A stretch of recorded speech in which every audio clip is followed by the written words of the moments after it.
नमस्ते बच्चों, आपका कक्षा में स्वागत है।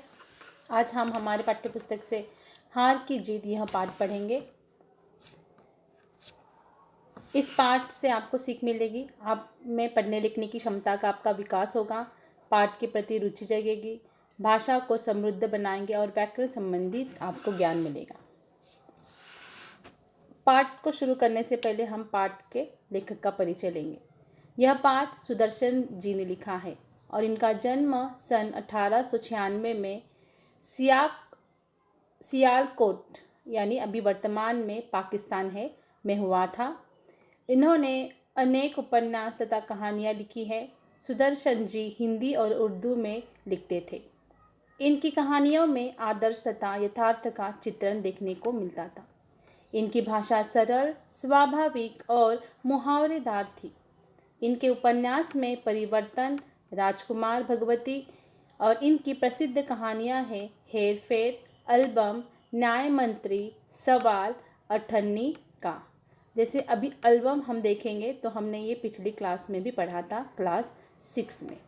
यह पाठ आपको अगर याद होगा, एल्बम यह पाठ हमने पढ़ा था। तो इस तरह से उन्होंने सारी कहानियाँ उपन्यास लिखी हैं। तो ये देखेंगे इस पाठ में उन्होंने क्या दिया है। पहले हम पाठ का पठन करेंगे, फिर मैं आपको एक्सप्लेन करूँगी।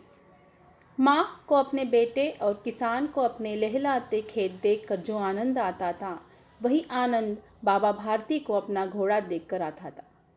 भगवत भजन से जो समय बचता वह घोड़े को अर्पण हो जाता। वह घोड़ा बड़ा सुंदर, बलवान, उसके जोड़ जैसा कोई घोड़ा उन पूरे इलाके में नहीं था। बाबा भारती उसे सुल्तान कहकर पुकारते थे। अपने हाथ से खरहरा करते, खुद दाना खिलाते और देख देख कर प्रसन्न भी होते। उन्होंने रुपया, माल, असाब, जमीन आदि अपना सब कुछ छोड़ दिया था।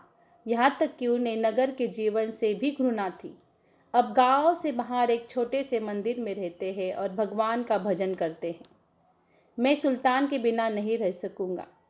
उन्हें ऐसी भ्रांति सी हो गई थी। वे उसकी चाल पर लट्टू थे। कहते ऐसे चलता है जैसे मोर घटा को देखकर नाच रहा हो। जब तक संध्या समय सुल्तान पर चढ़कर 8-10 मील का चक्कर न लगा लेते, उन्हें चैन न आता। देखो, बाबा भारती नाम के इंसान है, उनके पास एक बहुत ही सुंदर घोड़ा था। और उन्होंने कहा है कि जैसे एक माँ होती है वो अपने बेटे को देखकर खुश होती है, जो एक किसान होता है वो जब खेती करता है तो लहलहाते जो खेत होते वो देखकर खुश होता है, उसी प्रकार बाबा भारती को अपना घोड़ा देखकर खुशी मिलती है। वो उस पर इतने लट्टू हो गए थे कि ऐसे लग रहा था कि वो उसके बिना जी नहीं सकते। उन्होंने अपना पूरा घर बार, ज़मीन जायदाद सब छोड़कर गांव के बाहर एक जगह पर वो रहते थे। और वो घोड़ा भी बहुत सुंदर था और उस घोड़े के जैसा कोई और दूसरा घोड़ा पूरा इलाके में नहीं थी। तो जब भी वो मंदिर में जाकर भजन करते थे और जब भी जितना समय मिलता वो घोड़े को अर्पण करना, यानी वो उन्हीं के साथ, उस घोड़े के साथ अपना पूरा वक्त बिताते थे। तो इस प्रकार से ये उनकी रोज की दिनचर्या थी। और उन्होंने अपने घोड़े का नाम क्या रखा था? सुल्तान। और फिर रोज़ शाम के समय पर जब तक वो 8-10 मील का चक्कर नहीं लगा लेते, उनको चैन नहीं होता। तो ये थी घोड़ा और बाबा भारती की कहानी। अब खड़क सिंह इस इलाके का प्रसिद्ध डाकू था। लोग उसका नाम सुनकर कांपते थे। होते होते सुल्तान की कीर्ति उनके कानों तक भी पहुंची। उसका हृदय उसे देखने के लिए अधीर हो उठा।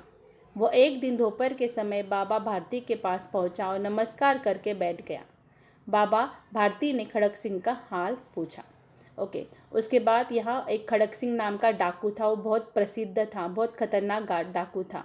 अभी यहाँ सुल्तान का जो नाम था बहुत प्रसिद्ध होने लगा, पूरे गांव में प्रसिद्ध हो गया, क्योंकि उसके जैसा कोई घोड़ा भी नहीं था।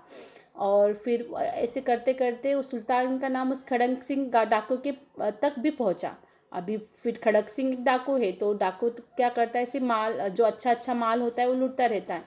तो अभी खड़क सिंह को लगने लगा कि मुझे भी वो घोड़ा चाहिए।